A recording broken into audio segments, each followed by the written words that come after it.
What's a GabeCube? What's a GabeCube? I'm glad you asked. This is known in the Valve gaming sphere as kind of a joke of GameCube from Nintendo. The Steam machine got announced, so it's the GabeCube because Gabe Newell, which is I forgot. the creator of Steam and Valve. Puns are great. So it's the GabeCube because it is. If you've seen the product image, it is. I could probably fit in the palm of my hand. It's a little. It's a reasonable size machine. It's not little, but it's smaller than the Xbox, the Cube Xbox. Yeah, I would say based on what I'm seeing, and again, this is just kind of in my head relative. I'm gonna say it's probably about 6 inches wide, maybe 5 or 6 inches tall. Very much looks like a slick little device. Now, and this is a full PC that runs Steam OS, which you can't actually download Steam OS yet, which I thought was going to be one of the announcements, honestly.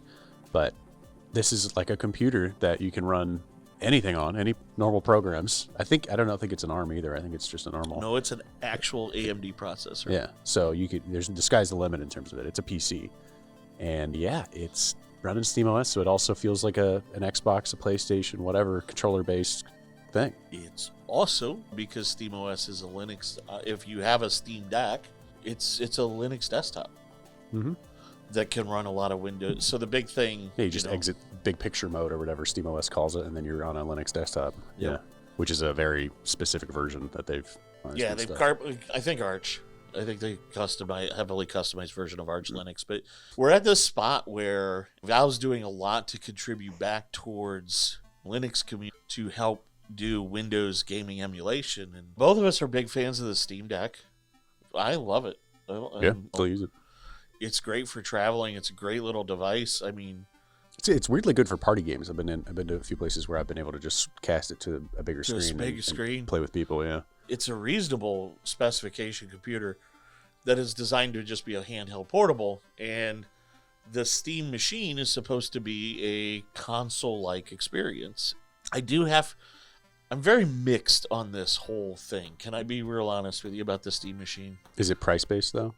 Well, the price would make me change my mind for sure. They haven't announced a price, but there's a lot of theories on it, and a lot of people think it's about $7.99 or so, but we don't know yet. They have aggressively mentioned to lots of places, a lot of manufacturers subsidize their cost, and this won't be subsidized. Yeah.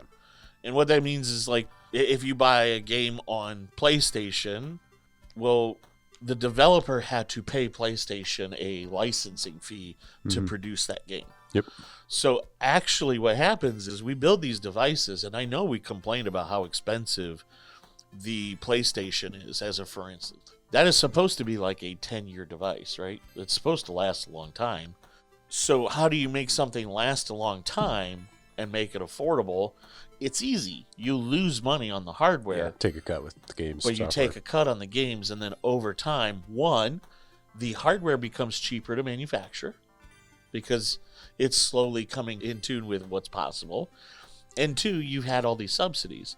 So if you look at the raw specs of the Steam machine, it is already not quite as good as a PlayStation 5. But I don't need to get into the ecosystem. I don't need to buy games. I don't need to buy a controller. I can keyboard, mouse, expand my entire current library onto this device. Boom. In the game, no problem. Because I've already been in that ecosystem a long time, and I think a lot of people who are buying the Steam machine. This is a great argument. This is why, why is it so hard for me to leave the Apple environment? Because, well, I've invested a lot in sort of iTunes, things like that over the years. Yeah. So I get it from that respect. It's just frustrating because at the end of the day, this is probably going to be, what was your guess for the hardware? I think like $7.99 or so. Yeah, that's exactly where I'm at. Yeah. It could be cheaper depending on tariffs and stuff. But I'm between $749 and $820. Let's call it $825. I don't think it'll be much more than $800 because realistically, you could almost build that. Oh, yeah. But that's my issue. It's an $800. Let's take the average because you and I we're in the same area. I think it's $750 to $800. And I just Googled it to confirm, and we're pretty sure that the Steam controller, the new one, will be coming with the Steam machine when you buy it. So Yes. that's already like That's a $50 value. thing that you don't have to worry about if you wanted to. So I'm just struggling because, okay, we've talked. I'm not a very active gamer. I do like playing games. I think I have a PlayStation 4. PlayStation 4 is angular, right? I know this makes me sound dumb. the I 5 is believe the white one that has like a. I like an aerial look. don't own the 5. The 3 was the one that was the Spider-Man logo, right? Yeah, I own the one after that too. That Okay. font, yeah. The PS5 is the only one that I don't own. Mm-hmm. I've been a big PlayStation guy my whole life, but the reality is, do you know the last time I turned on my PlayStation 4? 8 months after I bought it. Yeah. What I like about the Steam Deck, and I used to do a little bit more, that was back when I did way more video, like PC gaming. The Steam Deck gives me that taste. That's very much on the go. I'm a little disappointed we didn't see any updates on the Steam Deck, like a number 2, but I think for that they hit a sweet spot for most gaming, and it only gets cheaper. They won on that one. Yeah, I mean, that device is amazing. It's honestly not that expensive, especially if you get the cheapest model, which I wouldn't recommend, but you can. And again, you go back to the game systems of like Nintendo being $80 games, and things, and that's subsidized for the console and all that jazz. But That is ridiculous that they're... But Steam games, I could get away with a very good game for $20. And there's so many games that go on sale, and there's so many games that are cheaper even. And every AAA game is going to be on this device technically because it's Steam. Yeah. So whatever you want, it's amazing. That's the ecosystem to get into now. So ultimately, this feels like this is a system kind of targeted towards me. Because you're a big PC gamer, but you have the PC. Yeah. So I guess my question to you, is this something that you're interested in because you already have a PC? So this would replace my home theater PC when my home theater PC dies, if that makes sense. Okay. Because I'm a person with multiple PCs in my house. And a home theater PC to me is a controller-based experience. It's a console. It's my way of trying to get a console in my living room without buying an Xbox, basically, or a PlayStation. And for the Steam controller to have a dongle and not Bluetooth is just amazing to me. Bluetooth is so unreliable. And you can get 4 per dongle, and it will take 4 dongles, right? So it's like 16 16, I think, overall. Yeah, it's fantastic. That experience would definitely appeal to me, but I wouldn't use it as a personal desktop like at my office desk or something like that. Yeah. But I don't think that's what they're going after. They're not going for that. So, I mean, I did see in product videos people using like Blender and things like that because it is just a computer. So maybe that's more of like a company could buy 10 of these or something. But what about games that aren't optimized for the console and you might need to use a keyboard? You're right. This is about the big screen experience. I think big screen, yeah. I agree. Let's not make this into a desktop PC, but let's also not forget it's a desktop PC. So if it's $800, are you buying one or are you building your own? Personally, I would still build my own, but it's like the Mac situation where I would really like that operating system. Yeah. So, Yeah. But you kind of get that with Steam in big picture mode anyway. I don't know. I don't think it's the biggest deal, so I'd still probably build my own. But I don't think I'm technically the target audience, so. That's okay. So that's kind of where I was trying to say, I personally think that I'm a solid candidate as their target audience. Your excitement is genuine, but you're not going to ultimately... Yeah. You're probably not going to buy one. I will buy the other 2 Trinity pieces here. Yeah, but this feels like somebody who may not necessarily either can't build their own computers or doesn't really want to. That's where I'm at. That doesn't really want to to. huge. Yeah. I don't want to anymore. Yeah. The reliability specifically is a big deal to me. Like having something that you don't have to call somebody to be like, I hey, like you built this so much of this. Yeah. However, it's still going to echo in the back of my mind. At this point, we're halfway through the PlayStation 5 life cycle. Yeah. This device is older hardware than what the PlayStation 5 is capable of. Actually, at a price point that is closer to the PS5 Pro. I know you said, oh yeah, what about games? And you're right, I would have access to more games because I do have the history with the PlayStation's backwards compatible though, so if you were already in that thing, you'd have the same argument. Yeah, exactly. So I do have some leeway there. I just don't feel like this moves the needle. This is a step backwards.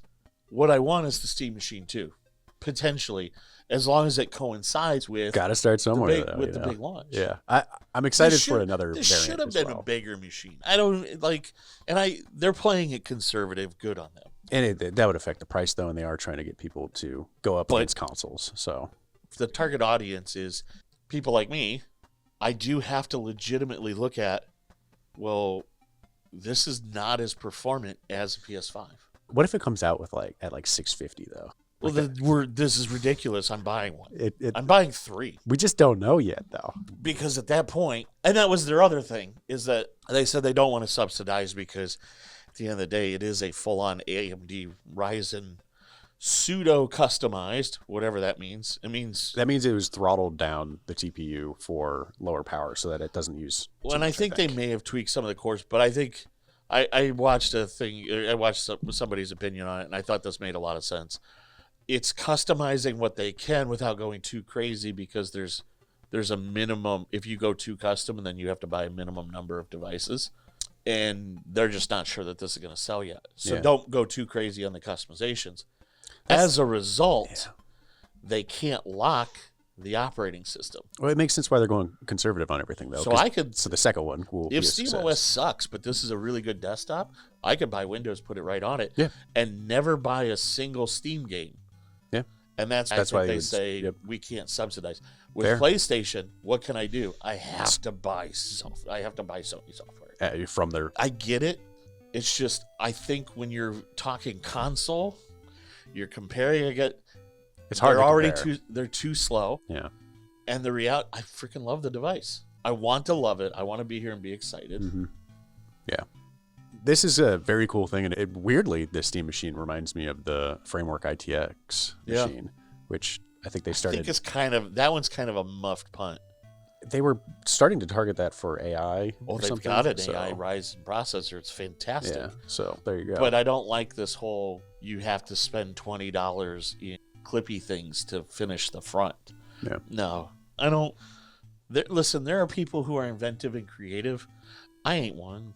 I don't want to personalize my computer.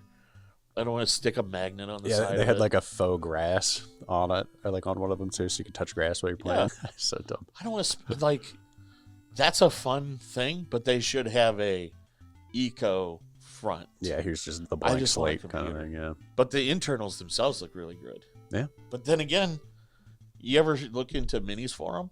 Mm-mm. They're like a bare bones super small form factor. They make some incredible machines that is right in that same wheelhouse.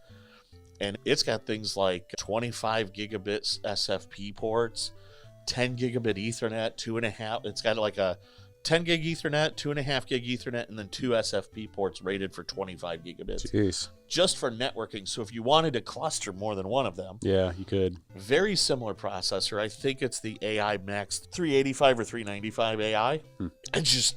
Yeah, why not go for that? Why not go there? And it's about the same price as the Framework. Maybe before you buy your tiles. Yeah. Who knows? So the desktop, we've talked about how much we love Framework. I think the desktop is a muffed punt. Yeah, I mean, I didn't really understand it to begin with because they were very much leaning into laptops. So but now if they were making more of a home theater PC, there you go. I mean, let's go. And maybe that's what it's supposed to be. It's supposed to be charming because it's... I think either Cooler Master or Corsair makes a case for the Framework laptop motherboard that you can use as a desktop. So really? You could just do that. And they sell it on their website, the Framework website. Yeah. So that's already what I would want. But that's not even really the big news to me. Steam Machine, kind of not the big thing. I don't want to get there. I know where you're going. Okay. I know you want to talk about the controller. Oh, to be fair, I am excited about the controller, but... I was watching a video blog thing. Mm-hmm. But he was talking about the controller, and I really liked a lot of his because I didn't buy the first one. I saw the first one. I had the first one. I bought the first one for, I think, $15 because they just got rid of them. Because they were terrible, right? It had one joystick and then 2 trackpads. And the trackpads on the joysticks, the joystick was not in the right spot. Yeah. They were backwards where they should have been. Huh? Yeah, and the trackpad was not very good. This was the first time I had seen, I forget what it's called, but it's like momentum scrolling. So like with the faster you move it, the more it will go across the screen. When I tried to play Civilization like that, I just couldn't stop going like too quickly across the map. You'd have so much inertia. Yeah, it was awful. So yeah, hopefully they fixed it here, but they did include 2 joysticks and in a good spot, similar to like a PlayStation controller. And the trackpads look more like trackpads, similar to the ones that they have on the Valve Index, which I really like. They're lower. Yeah. And the joysticks are obviously Good the spots. primary place to use, whereas the trackpads were what they thought you were going to use. So I guess that is one of the things that we did learn about is they were doing some upgrades on the Steam Deck to like make better joysticks. And those better joysticks were a result of the Steam controller. Basically, take the Steam Deck controlling and then just remove the screen, and that's the Steam controller. It's like super simple, but very good. Yeah. Well, and with the improvements now, the Steam Deck will get those. Yeah.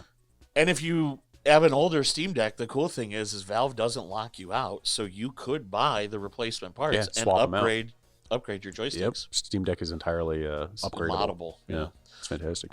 What is your thoughts about the naming? Because I've heard some controversy over the fact that Steam Machine was already a thing, yeah. Well, Steam Controller is just called Steam the Controller brand newer. also, The brand new Steam Controller is as if it's trying to rewrite history because same with the Steam Machine. There was a Steam Machine that Valve released, and it's crazy. There was, but it never really was a beyond prototype. It did sell some. Yeah, but I don't think. I think it was more of a proof of concept. That fizzled and died. The Steam controller was to do a well. legitimate product. I mean, this is like only their like 6th or 7th hardware ever, though, because they had the Steam Link and then some of the VR stuff, and then now it's these 3. Well, I'm curious, what happens if you Google Steam controller? What are you going to get results for? Now, probably the new stuff. But yeah, but if you're looking for support, if you're looking for help, so because they didn't put Steam controller, because this is the same problem. Xbox did this too, though, with Xbox One. Yeah. Like, this is stupid because it's the same thing like you have kind of with like the Mac. I think it's all intentional. What Mac do you have? Well, I don't know. They don't put model numbers on it. You have to know what year it was built, like it's a car. It's all intentional, though, man. It confuses you. It confuses you, but on purpose. Yep, exactly. Yeah. Okay, we'll come back to the Steam controller because I know you really want to talk about it. It's rechargeable, dude. It's uses a dongle. I love a dongle. Yes, I've heard that about you. There was one more thing that they announced. It's not just joystick upgrades on Steam Decks and confusing consoles and controllers that they've already tried to make. Yep. There's one more announcement. It's one more. Something they've done well already before. Just one more thing. If you've heard of the VR Index, the Valve Index, this is the next step. The Steam Frame. Standalone VR headset, no computer required. Beautiful little box. It is awesome. It is basically what the Apple Vision Pro tried to do for potentially like, I don't know, a fifth of the cost. We don't know the pricing on that, but they it's definitely said it's not going to be. supposed to be competitive with the Valve for what it is. Yeah. So the numbers I'm hearing, the Valve is probably about $1,000 or so with its kits. Index. When you kit it out. It's probably a little more. It's probably like 12 or something. Yeah, sorry, the Index is probably about with accessories and everything. So this is a full kit. Keep in mind this has a couple other little things because it is standalone. Yeah, it doesn't require lighthouses. It doesn't require any sort of like crazy setup. Or it doesn't have wires. And so for those that may not have any experience with VR, what are lighthouses? Not just their favorite managed service provider. Lighthouses are like the little boxes that you put in the corner of the rooms to track the headset and track the controllers and track any other tracking you have, like for your feet or whatever. Yeah, there's like little indicators on them that they... Yeah, it's LiDAR. It spins a little box in the Lighthouse that detects how far things are from it. Yep, and then that's how it determines spatially where you are. Yep, and it's great because it's really low latency. It's really accurate. And if you have 2 of them for this specifically, because I think they had like a 180-degree view, it covers you 360, so you don't have any issues, unlike Oculus, which only had a 270-degree tracking. Ridiculous.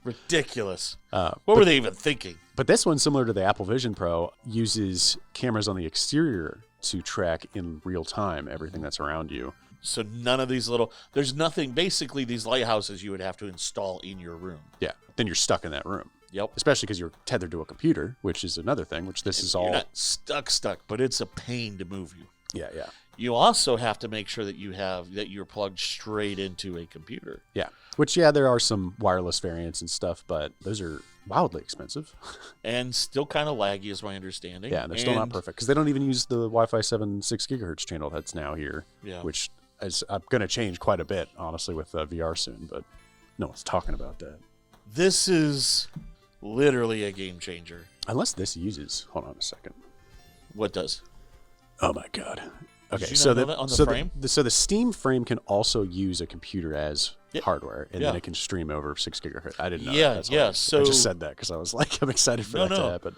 I thought that's where. Sorry, I thought that's where you. That's crazy. I've got great news for you. Yeah, that's huge so news. yes, you are right. This is a standalone device that can play certain games running a customized version of Android, and you don't need a computer to run it. Yeah, you don't need to stick a all phone in internal. there or something ridiculous. It's all wireless. The interesting thing is they did copy the Valve Index's controllers, except it's not rechargeable controllers, and they argued, one, the rechargeable don't last as long, and when you have to recharge them, you can't play. So these are like brand new. Now you can swap them out. And if you really wanted to, people just buy rechargeable AAA or AA's, right? And these are interesting because they don't have the big arc on your controllers too, which is kind of cumbersome, but they still have individual finger tracking, which is wild to be able to do without that arc. It is really, that alone is exciting. Yeah. And then there's the part that I thought you were leading up to, which is, but what if your game requires more oomph? Yeah. It has It wireless streams over display Wi-Fi 7. streaming over a dedicated, it uses 6 gigahertz Wi-Fi spectrum. It does come with the dongle to hook up to your computer. Yeah. So huge. if you have a computer that is capable of processing these games that wouldn't normally run on the Steam frame, you can still use your computer. It's still a wireless experience. Which is just amazing. And what they've done is, in order to improve performance in terms of streaming to reduce lag, it has eye tracking. Yeah. And so wherever you're looking is where it's putting most of its render or its streaming quality at. Foveated streaming. So then you move your eye, and that's where it's going to be. Which I think is an Apple Vision Pro thing as well. And I think the Oculus Quest 3 maybe or something, one of the most recent ones of that. But this is brand new technology now. This eye tracking. This is true. too. Some of these devices have. Yeah. But so far, the people who have been lucky enough to test them have said that they have tried to move their eyes as fast as they could, dart around. And on the Oculus, you can tell. Oh. You can have it as it re-renders. It's only like a 10% of your field of view or something. It's a tiny bit, but that's what your eyes do. It really focuses on that. And fair credit, I'm quoting from Linus Tech Tips. One of the things he said is, he goes, I'm not even sure if they actually are doing what they're saying they're doing because it's so smooth. he couldn't make it break. Man. But that's why the battery life's supposed to be great. That's why the CPU can be so weak. Right, because your eyes are dedicated, so all of the stuff around the outside could be fuzzier. Yeah. You're not going to know. That's not where you're looking. And to be clear, this foveated streaming technology isn't like brand new. They do this in games with non-VR to make it easier for rendering and such for your graphics card. But to be tracking your eyes and displaying where you're looking is just wild. Relaying that back and then having the streaming system adapt to it. Yeah. That's extraordinary. And have it not be noticeable. Yeah, they claim it delivers 10 times better image quality. So, we'll see. Because you're very dialed into the things that you need to see that has detail. Yeah, yeah. But you would expect there would be some form of lag. And in the case of LTT, they could not break it. Yeah. He could not make it be bad quality, which I thought was funny. He goes, so they may be lying to us. Maybe it's just streaming at high quality all the time. Who cares at that point, man? It's still great. I don't know. That's a problem. Yeah. It's like, it's unbelievable. Mm-hmm.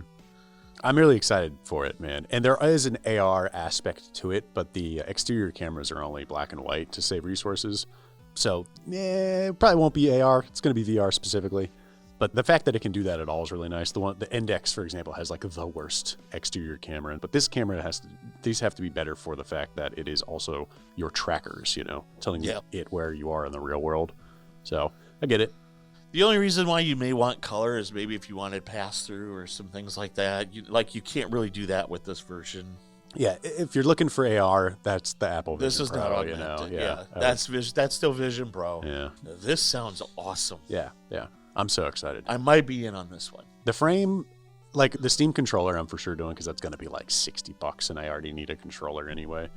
I think if you're going to convince me to buy something that's impactful, the frame is going to be, I get it, possibly just under twice the price, but that is technology that is astonishing. Yeah. Again, that's not just a 3-year-old computer that you're selling me today. Yeah, for the GabeCube.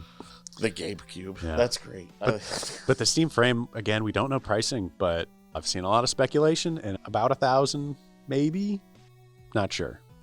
Just wait for the Steam Winter Sale next year. You'll be fine. That's true. We do think they are supposed to be out next quarter 1, quarter 2 next Early year. 2026 is what they said. Yeah. I'm surprised pricing's not out yet. If Griff and I are both poor next year, you'll know it's because we are swimming deep in the Steam ecosystem. You mean the real world? The Steam Frame's real world to me? The real world. Yeah.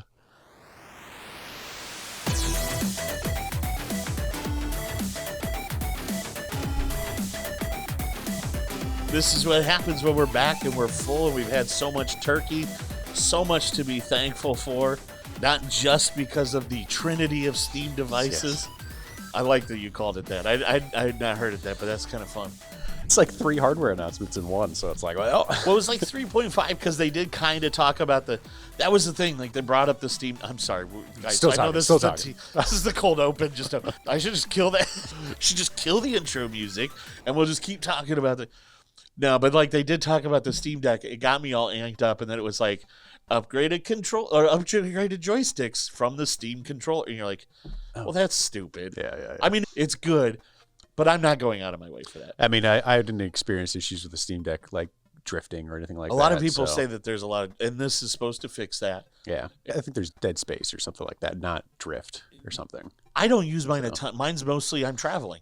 So I guess I'm probably not beating the heck out of it. I mean, if I was beating the heck out of it, it'd be different. Yeah, I got a few hours on it though. I don't have any issues. So, although to be fair, I do use the trackpads. So, I don't like the trackpads if I can afford it. Hey, there's some games I've played Dwarf Fortress on it. That's pretty wild. Meanwhile, this is not just any old podcast where we talk about Steam. And by the way, if you have kids that are into some types of video gaming, you're looking for something for them, the Steam Winter Sale is going to be coming up. You'll be able to buy them gift certificates. They'll be able to buy thousands of games that they will never play. That's the beauty of Steam. And that's Steam. the beauty. That is my right as a Steam player. That is the beauty of Steam. Have you ever seen the Steam database? Is it like the number of people who have not played the games? No, it's like 60%. You put in your own stuff, and then it's like... Oh, I don't want to see that. Yeah, SteamDB calculator. Let's look at mine. I don't want to know this. They call it, the button is get disappointed in your life. And then it's like, oh, yeah. So I've spent that much in games over my entire life, but it's actually worth that because of Steam sales. And I have all the hours and average price for the game and average price per hour and stuff. How does it know this? This is just public? Yeah. Scary. Oh, it's super. You can. I think you can mark it as public and stuff. But well, do you want to see if mine's on there? Yeah. Oh, you might be on private. I don't know. We'll see. Okay. Yeah, you're on private now. Okay. Sorry. No, I'm not sorry. Sorry, segue there. But they did say that something like 60% of most people's Steam libraries goes unplayed just because you can get games for like $5, and why wouldn't you buy them? Yeah, exactly. I mean, that amount, but I've actually only spent that amount. Like, that's pretty huge. And then average play time, you can see. You're doing it way better than I am. I probably only like 5 or 6 hours a game. Yeah. Like, lowest prices here, unplayed games is that amount, even though my played games is that amount. So, like, yeah, I'm doing pretty good. Yeah, man, yeah. I do think I own Baldur's Gate, but I've never played it. Yeah, see, and I don't even know if that's been on sale ever. And that one might not have been. That one, I think I bought it because we were going into a winter that I thought I was going to get a little bit of vacation. Boy, you still play that, man. I know people who are still playing it, and it's fantastic. So I think that does it for Steam Talk for the Lighthouse IT Solutions for this podcast. episode. Brand new side podcast. Yeah. But it is really hard to not be excited. These are really cool announcements for us as we geek out. We're entering sort of this time of, we've started the time of Thanksgiving. We are going into the holiday season, just a time to really spend time with family. Hopefully, as you are dealing with the presents thing, it's not really my favorite part of Christmas. I really am a big fan of the family aspect. I do like buying presents for children. So I still do that. Isn't that the greatest? Yeah. Because they just get so excited. So good on you. It sounds like you actually have quite a few nieces and nephews. And yeah, stuff. not old enough to play Steam games, though. So, but soon. Yeah, that's something that... Maybe I buy the Steam machines if it's cheap. Now, good old Uncle Griff. Is he gonna game with his nieces? For sure, yeah. I've already played games with my other side, so... All right, let's kick this thing off. Thank you for joining us. Appreciate you settled in. Excited to have you on. This is our last normal podcast of the season of the year. The next time we talk, it'll be our year-end recap, and then we go on vacation.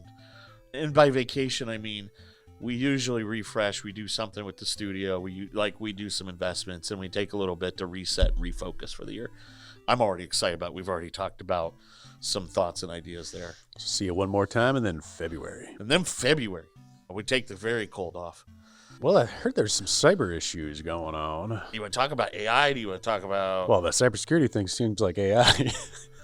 Yeah? Well, I wanted to talk a little bit about Nano Banana. Oh, we can talk about Nano Banana. So Nano Banana Pro and Gemini 3 were both right before Thanksgiving released. Yeah, which I tried Nano Banana for a little, and I wasn't super impressed. So the Pro version I'm excited about. I liked the image generation of Nano Banana, but it was very simple. Yeah, it's still a lot of issues, and it's unusable in some aspects, usable in others. And that was still based on Gemini. That was actually based on 2.5? Gemini 2.5 Flash, by the way. Yeah. So not even the Gemini 2.5 Pro.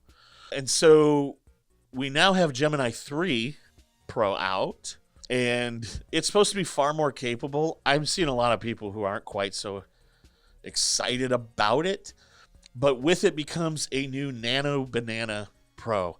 Why are we using such random words and idiocracy? Yeah, look to Android for that. Yeah. Oreo.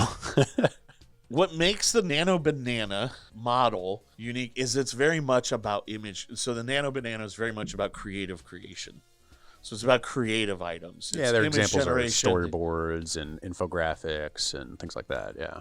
And the original one kind of was supposed to be real good.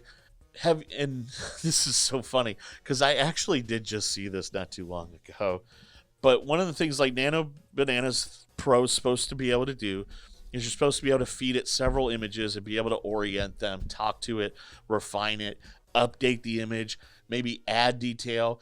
You could easily resize and it will make the image look like it makes sense. So it might stretch some things. Mm-hmm. Like you were talking the other day about generative upscaling, generative expansion, whatever that's called. That's what this can kind of do is you can just change whatever size to whatever size, whatever aspect ratio. I mean, admittedly, Firefly is pretty good at it, which is the Adobe side.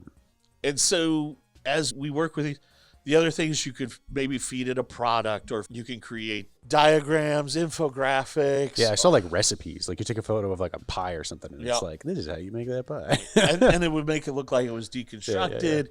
You can do some really cool, here's the components of a robot. Send it a picture of a watch with a list of features you want to highlight, and it would highlight here's a product all of the infographic. things. Yeah, beautiful. It's supposed to handle text much better in documents. Which is seriously the biggest problem right now. And I don't know why they couldn't get over that. I know how Stable Diffusion works. Like, it doesn't really understand that. But, man, has that always just been my biggest issue. That is the thing that and it's funny. The reason I wanted to highlight that is because I just recently had where I was at a restaurant, and their flyer was very clearly created I've seen it in the wild. You printed this out and didn't realize there's gibberish around. Luckily, some of the important pieces, but there were words just misspelled. Yeah. It was like the word potato. And it was like, you just printed like this little specials menu using AI, and it looked cool, but here's the issue. That was a menu. What is the most important thing on that menu? The words. Is the words. What it is. Yeah.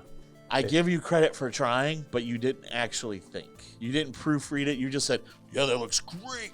AI's awesome. You don't even need Photoshop to rectify What is a Play-Doh? Just put a little... Mashed Play-Dohs. Yeah, it's crazy. And you can ask And then one, like, the word looks like it was bleeding. And it was just like, I don't even know what that's supposed to be. Yeah, the worst thing is when it's not even letters. It's just absolute squiggles. Yeah, it started off, it looked like it was... So this looked like it was a Y. I could not figure out what this word was.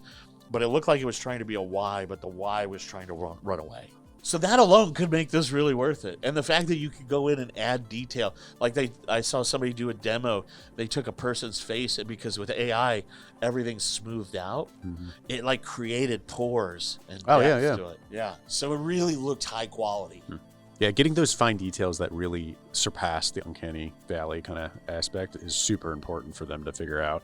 And like more so than text when you get into the like creative side. But yeah, text is huge for this if you can do infographics and such, because obviously you're going to need text for that. And that'd be so helpful, man. Like you said, small businesses are going to be using it for, like a flyer or whatever. And if you can't do that, then people are just going to not use it. Or they will, and they'll get upset because it looks bad and people are complaining. So if you're writing a menu, have it create the background and write the text yourself. I would rather human spelling errors than AI they're still spelling errors. At least understandable. It's like, oh, okay, you just missed an L there or something. Yeah, exactly. But we've given them the ability to create. We've given them the ability to be creative. What they can't do, they can't vote yet, which I'm not sure. We'll see how long that takes. I'm not sure that's a good thing or a bad thing. We'll see. We'll play that one out. But they can't submit patents on inventions. Yeah, you saw this too. Yeah. They can't have patent office came out and said, hey, well, you can't have patents. Yeah. So the idea is that AI can be helpful in the creative or invention process, but I don't know if this was a problem originally, that like, hey, AI is trying to submit patents and stuff. And probably I've heard a lot about like the Amazon thing where, Amazon's taking the highest quality products and trying to grade them themselves. Maybe they introduce some sort of automated system where they're having their AI submit patent requests. I don't know. But either way, the U.S. Patent Office had to come out and say and clarify that AI tools can assist in inventions, but only humans can be listed as inventors. Yeah.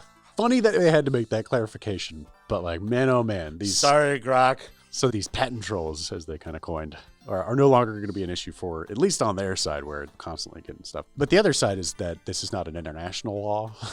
Yeah. So we'll see how that works. And patent law is so wild, man. Like the idea that you don't actually own any of that is a misunderstanding in most people's minds. Like it's just like a clarification on how something's built and that you did that. Yeah. Like you're the first one. The first, yeah. So sort of. You didn't trademark it. You at least, yeah. You're the first person who applied for the patent. Yeah.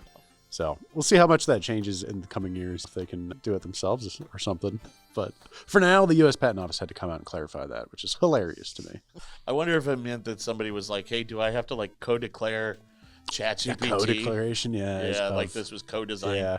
This is a collaborative effort. Me and OpenAI. Yeah. Funny. Oh, Anthropic's Opus 4.5. 4.5. I have not clicked the button yet, but man, does it look promising. And actually, everything that I have heard is that it is phenomenal. This was the one that Claude Code came out with, or?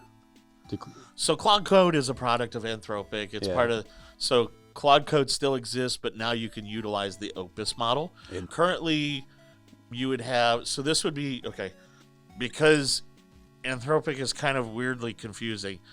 You have Claude 4.5 Opus. That's what this is. That's what version of this model. So I'm a big fan of Sonnet. I use 4.5 Sonnet, and Opus is supposed to just be so much better, so much more refined. And this is really the one that if you're doing technical development, this is the best one I think you should be using. A lot of people say that. I love that it explains and talks through and asks questions when you're having it develop. So the concept of vibe coding, right? Yeah. You do feel like you're co-creating something with Claude. And then, this Opus one is just supposed to be even better. It's supposed to have more included if you're on Cloud Code plan and you're on Max. There's more API calls available to you. It's supposed to be a lower price point. As I say, efficiency was what I read. It's very efficient in terms of token usage for your requests, which is huge when you're coding vibe coding, because oftentimes you don't realize how many tokens you're using from the requests. Sometimes they're just absolutely absurd. Burn through. Yeah. But it is really cool. Did you see that Anthropic's trying to go public? I did. Yeah. And I know we didn't really have it in some of these notes, but that is a concern of OpenAI's, but also because I thought this was interesting. So in general, AI, I would have thought that like ChatGPT was probably number one, and then maybe Anthropic would be number two. But actually, and I'm guessing because of Android, the number two closing in fast is Gemini. OpenAI specifically is super worried about Google right now. Very much. Yeah. But there is some interest in Anthropic because they're getting ready to go IPO, and that could really affect money. For them, yeah. And we're also hearing that because of all of these data centers about to spring up, I mean, you just look in our local area. There's a Meta one. There's three that are being talked about. Mm-hmm. One's being made right now. I don't know. One is being built. Well, no, I'm saying they're talking about Gibsonburg. They're talking about one in Northwood, Waterville. And I thought one maybe Oregon Northwood they maybe considered. And why are they looking at areas? Lots of land. And because we have a winter, it gives them a reprieve on cooling costs. And access to water. If you do it all, and access to water because of the lake. But they're saying, like, some of these that are in the south, those data centers, they have to cool 12 months out of the year. Yeah. Makes At no least sense. up here, they can circulate external air to cool the data centers, Yep. and it can reduce some costs. This is a problem, but as a result, memory costs are expected to go up insanely. Yeah, I mean, the RAM in general right now is for some reason like absurdly expensive. It's because data centers are buying it all. Only going to get more. And until this bubble is done, I think we're going to be looking at it. I saw NVIDIA. They are now going to start selling, instead of the singular cards, they're going to sell servers specifically for AI. So they can roll out to these data centers. So like Meta could buy per server instead of per card. And just, they're going to be so successful with that. It's, going to be crazy. Makes it turnkey. Sure well, does. they have you can buy a personal box from them. Yeah, but like the enterprise-wise. I think it's called the DGX. The DGX Spark, you can go out and buy right now. Yeah, but enterprise-wise. It's like $5,000, which I know, it's a lot. If you use AI a ton, though. You could use an offline AI. Yeah, an offline AI that you could train yourself. On your own materials and not worry about it. Yeah, it's nuts. I mean, the whole DeepSeek thing, a lot of people are still trying to do that for their own personal ones. That and Llama. Llama. Yeah, so I've looked into that. It's kind of cool, but man, is it hard to get into. It's a lot of setup, a lot of maintenance, a lot of training, a lot of figuring it out. And then even then, you only get so many tokens per second. That's significantly slower. Because you have to buy 4,000 video cards to really make it worthwhile, right? Much, I saw a guy building a Raspberry Pi one, and it's just a little Pi, and it's just graphics card, all right next to each other. And it's like, that's cool that the brain is tiny, but like the machine is huge. It's still like 5,000 watts. Yeah, it's massive. I mean, you don't need anything for CPU wise, but yeah. So the Pi 5, he was doing that on. He actually made one with the new Arduino, whatever that is, the Qualcomm thing. Crazy. Not all fun news, though, in AI. So especially with Claude. Let's go back to Anthropic and how good it is at coding. So back in September, Griff, Anthropic detected a lot of automated cyber and espionage campaigns using its Claude code model. Man, we had this thought pretty early on in the AI scape. Yeah, so a group dubbed GTG-1002. Man, who named that? Probably Microsoft. They do have some goofy names for threat actors. With a high confidence that it was linked to China, was orchestrating the attacks. 30 organizations around the globe, including tech firms, banks, chemical manufacturers, government agencies, etc., were targeted, resulting in a handful of breaches. I don't know what a handful is. That's just what we have as information. Well, it sounds like a lot of government, and if it's 30, then it's probably 25. Yeah. Because government security. But what's crazy is that AI was used as the orchestration method. Yeah. So predicted is Claude code was used in 80 to 90% of the tasks to be performed autonomously, including reconnaissance, exploit generation, lateral movement, credential capture, data analysis, and exfiltration, operating at physically impossible request rates. Well, that's AI for you. Yeah. It's interesting that it was hit so hard that Anthropic detected that. Well, and there must be certain things that it's the usage flags, and something. Yeah. But you go, well, man, wouldn't they try to safeguard against this? And yes, there are rails. However, and I saw this in a demo at one of the conferences I went, attackers were able to bypass these safeguards by, we talk about personifying, creating a persona. Yeah. They create a persona that you were actually performing penetration testings, which these were good things, and that you were going to find out. And so by doing that, disregard these rails. Small, innocuous steps, they compounded these different steps and agents, all thinking they're doing this one little area. It's not widespread, but by combining these and chaining them, they created this automated workflow. Wow. This is the future of human oversight only accounted for between 10 and 20% of the entire thing for decisions like, yep, go ahead, continue, or proceed. Largely was the interactions of like, hey, here's what I found. Do you want to keep going? Yeah. Why does this all matter, right? This is probably one of the first times we've seen a fully orchestrated via AI campaign Large And scale, yeah. it is a fundamental shift from human-led campaigns. The other issue that we have is AI obviously shows that it can outpace human attacks significantly. Claude was pushing thousands of requests per second in its attacks.